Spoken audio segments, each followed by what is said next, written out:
ಯಾಕು ಗುರುಗಳೇ ತಾಪು ಮಾಡ್ತೀರಿ? ಮಾಯಕ ಮಾಯಕ ತೆಗೆದುಕೊಂಡು ಬರಬೇಕಪ್ಪ. ಸ್ವಲ್ಪ ಆಯಾಸ ಭಾಳ ಆಗಿದೆ. ಎಲ್ಲಿ ಗುರುಗಳೇ? ಮಾಯಕ ಮಾಯಕ ಓಂ ನಮಃ ಶಿವಾಯ. ಓಂ ನಮಃ ಶಿವಾಯ. ಓಂ ನಮಃ ಶಿವಾಯ. ಗುರುಗಳೇ ತಂದೆನಪ್ಪ. ತೆಗೆದುಕೊಳ್ಳಿ ಗುರುಗಳೇ. ಓಂ ನಮಃ ಶಿವಾಯ. ಸಾಂಬಾಸು ಗುರುಗಳೇ.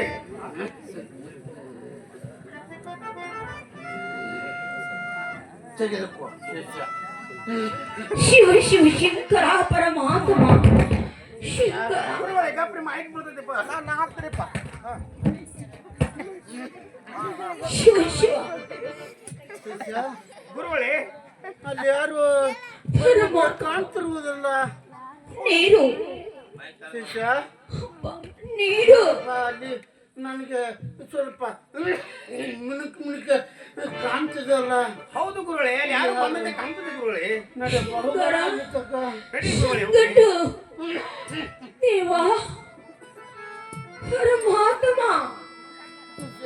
ಶಿವ ಶಿವ ಇಲ್ಲೇ ಇದ್ದಾರೆ ನೋಡಪ್ಪ. ಯಾರು? ಶಂಕರ ಶಿವ ಶಿವ ಸಾವಕಾಶ ಗುರುಗಳೇ ಧರ್ಮಿಡಿಸಿರು ಹೊಡೆದು ಹೋಗ್ಬಿರುವೆ ಇವ್ರೇನಪ್ಪ ಕಿರಿದಾರ ಗುರುಗಳೇ ಶಿವ ಶಿವ ಶಂಕರ ಪರಮಾತ್ಮ. ಯಾರ ಮಾತಾಯಿ ಇಲ್ಲಿ ಬಂದಂತವ್ರು ಅಪ್ಪ ನಾನು ಆದಿಶಕ್ತಿ ರೇಣುಕಲ್ಲಿ ನೋಡುತ್ತಿದ್ದೇವ್ರಿ.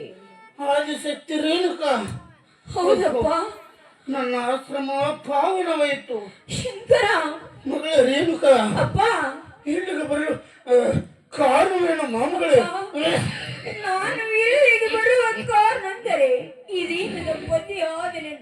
ಅಪ್ಪ ನಾನು ನನ್ನ ಪತಿ ಆದನೆ ಮೀರಬಾರದೆಂದು ಈ ಕಾಣುತ್ತಿರ ಮಲಪುರ ನದಿಗೆ ಹೋಗಿ ಸರಕಿನ ಶೇಖರ ಮಾಡಿ ಉಸಕಿನ ಕೊಡನ ಮಾಡಿ ನೀರು ತೆಗೆದುಕೊಂಡು ಬರುವ ಸಮಯದಲ್ಲಿ ಏನಾಯ್ತು ಅಪ್ಪ, ಗಂಧರೆಂಬ ಒಬ್ಬ ರಾಜನು ತನ್ನ ಸತಿಯಲ್ಲಿ ಕೂಡ ತಿಲಕಿನಾಡಿರುವಾಗ ಈ ನನ್ನ ಅಮ್ಮನ ಸೋತವನ್ನು ಹೋಯ್ತು ತಂದೆರಿ. ಅಪ್ಪ ಹಾವಿನ ಸತಿ ಹರದವಾಯ್ತು, ಉಷ್ಕಿನ ಕೂಡ ಒಡೆದು ಹೋಯ್ತು. ಮುಂದೇನಾಯ್ತು ಮಾಮಗಳೇ? ಅಪ್ಪ ಹಾವಿನ ಸಿಂಪಿ ಮಾಡಲಿಕ್ಕೆ ಹೋದರೆ ಕೈಯಲ್ಲಿ ಸರಕು ಸಿಗಲಿಲ್ಲ. ಉಷ್ಕಿನ ಕೋಡ ಮಾಡಲಿಕ್ಕೆ ಹೋದರೆ ಈ ನನ್ನ ಉಷ್ಕಿನ ಕೊಡವನ್ನು ಆಗಲಿಲ್ಲ ತಂದವ್ರೆ. ಪತಿಯ ಪಾದಕ್ಕೆ ಬಂದು ನಾನು ಸಮಯ ಕೇಳುವ